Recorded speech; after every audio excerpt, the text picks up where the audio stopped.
आपको अपनी birthday party में बुलाती है। मुझे जरा कमेंट में लिख के बताएं, आपके टीचर ने कभी आपको बर्थडे पार्टी में या किसी भी पार्टी में अपने घर में फौरन ही इनवाइट कर लिया? अभी आपका दाखिला हुआ है, जुम्मा जुम्मा 8 दिन नहीं हुए। सच्चे दुश्मनों की बेटियां सांझी होती हैं। लाइक इतना वो बंदा शर्मिंदा हुआ है कि उसके बेटे ने उसकी यानी कि वो सिराज की बेटी को तंग कर लिया। वो इतना डेविस्टेट हुआ है ना, मुझे लगता है खुशहाल खान को लेना चाहिए था। ज्यादा उसकी स्ट्रॉन्ग पर्सनैलिटी है, ज्यादा विलन विलन टाइप लगता। हेलो, हम फिर हाजिर हैं एक और रिव्यू के साथ। इस वक्त हम डिस्कस कर रहे हैं दो धमाकेदार एपिसोड्स 5 और 6 ऑफ मैं मंटो नहीं हूँ। ड्रामा जो है ना, ये ड्रामा नहीं है, actually it's a movie.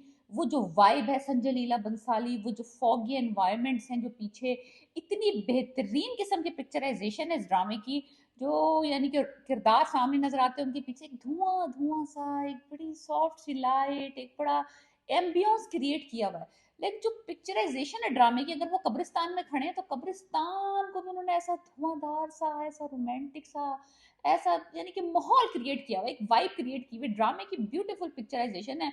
Sir Manto का घर ले लें आप, मिस मारिया का घर ले लें, कोई घर ले लें, कोई लोकेशन ले लें, इतनी प्यारे तरीके से उन्होंने बनाया है ना ड्रामे को। वाह वाह वाह। Drama on the other hand is like a little shaky. एक तो इस ड्रामे की जो लैंग्वेज है ना, उर्दू, जो उन्होंने उर्दू इस्तेमाल की है यार, ये उर्दू उन्हीं लोगों को समझ आएगी जो कि जिनका बैकग्राउंड बहुत स्ट्रांग है इस जबान में। बिकॉज जो वो बोल रहे हैं उनका वो मतलब नहीं है। लाइक हर जुमले का दो मायने हैं। सो अगर आप लिटरल ट्रांसलेशन लेंगे जो कि हमारी इंटरनेशनल ऑडियंस लेगी, बिकॉज अगर वो बोल रहे हैं एक जुमला तो वो उसको उसी तरह से समझेंगे जिस तरह के ये वो लिखा नहीं गया, उस जुमले के डिफरेंट मायने हैं। तो अब ये ड्रामा जो है ना, लॉस्ट इन ट्रांसलेशन होने वाला है, क्योंकि वो कह कुछ रहे हैं, ऑडियंस समझेगी कुछ। पाकिस्तानी ऑडियंस के लिए तो इजी टू अंडरस्टैंड है, होपफुली। अगर हम लोगों को उर्दू आती है अभी तक, तो हमारे लिए तो ये बहुत अच्छा है, कानों के लिए बहुत अच्छे लगते हैं जुमले, बहुत यानी कि समझ लें फेरी टेल टाइप है जुमले ना। उर्दू इतनी अच्छी बोली गई है, इतने प्यारे तरीके से पिक्चराइजेशन है ड्रामे की। तो बाकी लेकिन जो बेचारे इंटरनेशनल, जिनकी उर्दू एक्चुअली फर्स्ट लैंग्वेज नहीं है, उनकी तो वाट लगने वाली, सर वाट।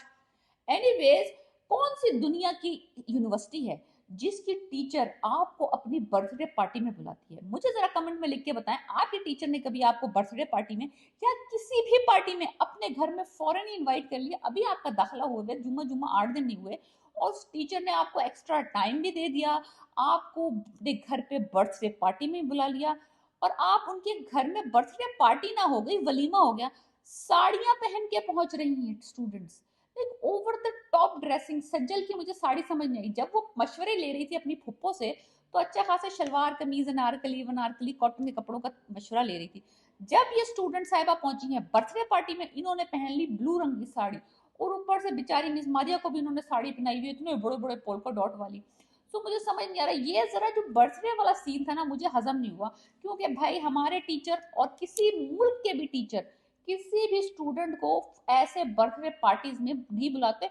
और वहां पे चौदह प्रिंसिपल जो कि उस्मान पिरजौदा है, वो भी हमें मुफ्त का ज्ञान बांट रहे हैं, मुफ्त के फ्री हो रहे हैं, हर कोई फ्लर्ट कर रहा है।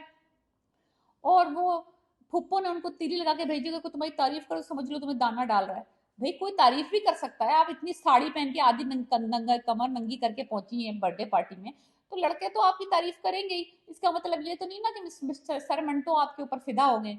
ऐसे लाइक थोड़ा सा ना ओवर द टॉप। मुझे ना ये सीन्स पसंद ही नहीं आ रहे, जो सर मंटो और मिस मारिया वाले सीन्स जो है ना, और फिर वो एक उनके अब्बा के पुराने दोस्त वाला सीन, कॉफी पी के जाऊंगा, और वो $10 लाख का चेक दे रहे हैं, वो ये सारे सीन जो है ना, मैंने एक्चुअली थोड़े से फॉरवर्ड भी कर दिए थे। मुझे असल में मजा आ रहा है वो जो सराज का सीन आता है, या बिन्यामिन के सीन आता है, या जो फरहाद को थप्पड़ मारा है उसने अपने बेटे को दो टका टका के। यार मेरा तो फेवरेट सीन हो गया, मुझे तो पसंद आ गया बिन्यामिन। पहले सिराज पसंद था, अब बिन्यामिन भी पसंद आ गया। उसका वो सीन, उसका जो जुमला था ना, बेहतरीन था। सच्चे दुश्मनों की बेटियां सांझी होती हैं। लाइक इतना वो बंदा शर्मिंदा हुआ है कि उसके बेटे ने उसकी यानी कि वो सिराज की बेटी को तंग कर लिया, और वो इतना डेविस्टेट हुआ है उस बात से। मैं तो हैरान थी यार, इतनी अच्छी ऑनरेबल इनकी दुश्मनियां, इतने ऑनरेबल लोग हैं, इतने इज्जतदार किस्म के दुश्मन है कि यार 212 कत्ल हो गए, उनके 210, इनके 212। लाइक 110 इनके, 112 उनके। आई थिंक वो जो 2 का फर्क है, वो सुरैया के 2 बेटे जो इन्होंने मारे थे वो एक्स्ट्रा है अमृतसरियों के, तो उसका हिसाब अभी पूरा नहीं हुआ है, तो यानी कि इनका थोड़ा सा ऑफ बैलेंस हुआ हुआ है मामला। एनीवेज, फुप्पो जो है वो कभी तो मुझे लगता है बहुत अच्छी उनकी डायनामिक्स है, बड़ी अच्छे मशवरे दे रही है, कभी कभी मुझे लगता है यार ये बंदी जो है ना अब इसकी आड़ में दुश्मनी निकालना चाहती है। और डेफिनेटली वही हुआ है जब उसने आके फरहाद वाला पूरा ड्रामा सीन पार्टी आके अपनी फुप्पो को बताया। फुप्पो वॉज नॉट शॉक्ड, बट उनको लगा ये अपॉर्चुनिटी है अपने भाई को तीली लगाने के लिए, कि अब वो जो ठंडा होकर बैठा हुआ है ना, मार नहीं रहा, कुछ बदला नहीं ले रहा, अब बेटी के नाम पे बदला लेगा। बर्थडे वाला सीन जो फरहाद का सीन दिखाया उन्होंने, फरहाद साहब जो है ना बड़े ठंडे किस्म का उनका रोल दिखाया है, और बड़े यूं और गर्दन टेढ़ी करके वो शाहरुख खान स्टाइल करने की कोशिश कर रहा है। जो है अजान, अजान की जगह ना मुझे लगता है खुशहाल खान को लेना चाहिए था, ज्यादा उसकी स्ट्रॉन्ग पर्सनैलिटी है, ज्यादा विलन विलन टाइप लगता। बेचारे ये तो ऐसे मस्कून सा अमीर अमेरिकन सुंडी टाइप जैसे होती है, बारीक बारीक सी मिलीपीट सेंटीपीट टाइप लग रहा है, इतना सा चूचे जैसा मुंह है, गुस्सा भी ना पूरा आ नहीं रहा उसके मुंह पे, फिट नहीं हो रहा गुस्सा उसके मुंह पे। एनीवेज, मेरा तो मशवरा ये था कि इसकी जगह खुशहाल को लेते, खुशहाल तो चीर फाड़ देता, बिन यामन का सही बेटा लगता वो। लेकिन एनीवेज आई डोंट थिंक कि अजान की कास्टिंग सही हुई है, चूचा चूचा लग रहा है, मजा नहीं आ रहा उसके नेगेटिव में, दम नहीं है। एनीवेज, वो धक्का दे देते हैं सरमंटो को, सरमंटो को पता नहीं होता कि वो भी डॉन का बेटा है, वो भी डॉन की बेटी है, ये बीच में पता नहीं कहाँ से टपक पड़े जा रहे हैं, टपक पड़े जा रहे हैं, टपक पड़े जा रहे हैं।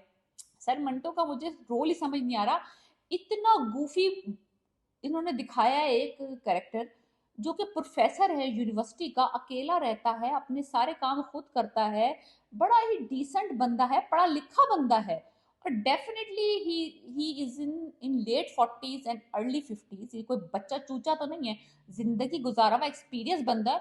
उसको इतना ही डरपोक दिखाया है, इतना ही नाइव दिखाया है कि उसको दुनिया का कुछ पता ही नहीं है। अगर पूरे शहर को पता है बिन्यामिन का और बिन अमृतसरी का, तुम्हें नहीं पता, किस बबल में रह रहे हो भाई तुम, किस बबल में रह रहे हो। यानी कि मुझे ना इसका प्रोफेसर को ना कुछ ज्यादा ही इनोसेंट दिखा दिया, कबूतरों को बचाते फिर रहे हैं, कबूतर पता है क्यों नहीं मरा, क्योंकि इसकी शादी नहीं हुई।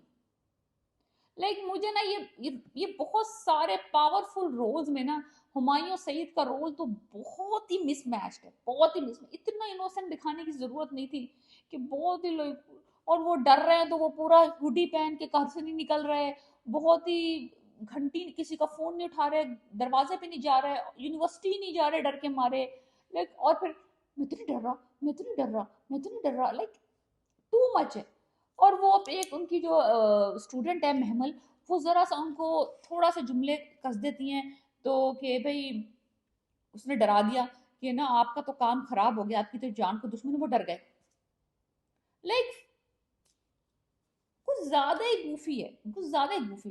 खैर, महमल ने अपने बाप को नहीं बताया था इस सारे सिनेरियो का, लेकिन सुरैया ने तीली लगाने के लिए कि भाई ये तो लोग कुछ मार मुर ही नहीं रहे, मेरे बेटों का इंतकाम कौन लेगा, तो उसने ये महमल वाली बात उसके बाप को बता दी। बाप जो हुआ है एंग्री, बाप जो हुआ एंग्री, लेकिन मियाँ साहब ने आके ना बीच में सारा बेड़ा गर्क किया। अगर मियाँ साहब ना आते ना तो एक आध लाश तो गिरी जानी थी, लेकिन मियाँ साहब ने आके उसको ठंडा ठार कर दिया। बाप भी खुश हो गया कि बेटी ने थप्पड़ मार के मैनेज कर ली थी सिचुएशन।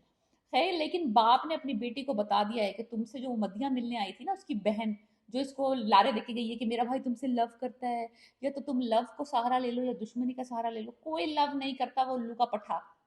उसने इफ्रा के साथ जो सीन किया है उससे आपको अंदाजा हो जाना चाहिए कि वो एक क्रिमिनल विलन बंदा, और वो लड़की के थ्रू दुश्मनी यानी कि वो ना वो चीप एस वाला दुश्मन दिखाया है, जिस तरह लड़कियों के थ्रू दुश्मनियां निकालते हैं।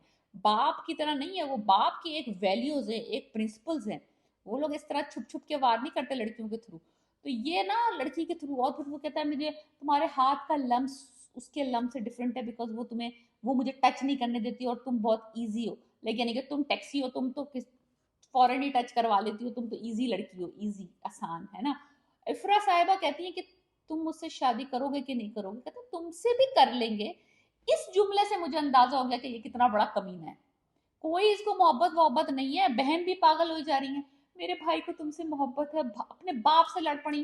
तो ये बहुत इंटरेस्टिंग किस्म का ड्रामा होने वाला है। देखना ये है कि ये जो यंग जनरेशन है, इनके भी वही प्रिंसिपल्स हैं जो कि ओल्ड जनरेशन जिस तरह से फाइट करती थी, या ये जो नई जनरेशन है इनके वो वाले वो ना असूल नहीं है, ये असूलों के ऊपर दुश्मनी नहीं करते, ये आ गए हैं घटिया कामों के ऊपर, एक दूसरे की औरतों के थ्रू दुश्मनियां लेने। बहुत अच्छा ड्रामा चाह रहा है, सिवाय हुमायूं सईद और वो जो मिस मारिया का रोल है उसके अलावा बेहतरीन ड्रामा है, आप जरूर देखें। मैं मंटो नहीं हूँ एपिसोड 5 और 6, खलीलुर रहमान कमर एंड नदीम बेग, वो are a super acting and what piece.